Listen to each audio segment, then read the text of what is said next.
Hello everyone. In this video, I'm going to show you how to set default audience in Jasper AI. To get you started, first you have to create your very own audience before you can make a default.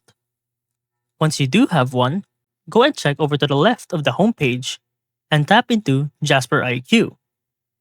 In here, you'll find yourself with 5 choices. Click into Audiences. In here, all the audience that you have made will all be visible. Now there's a key detail you have to remember about having a default audience. If you check here at the right and click onto these 3 dots, it'll show the option to be set as default. However, if you have an audience that is set to private here in the visibility, then it won't be possible, since the prerequisite of setting things into default requires it to be public, or for anyone that is in the workspace. To set it default, simply just click onto this. And now here on the left, you can see that it has the default tag. And that's how to set a default audience in your workspace in Jasper AI.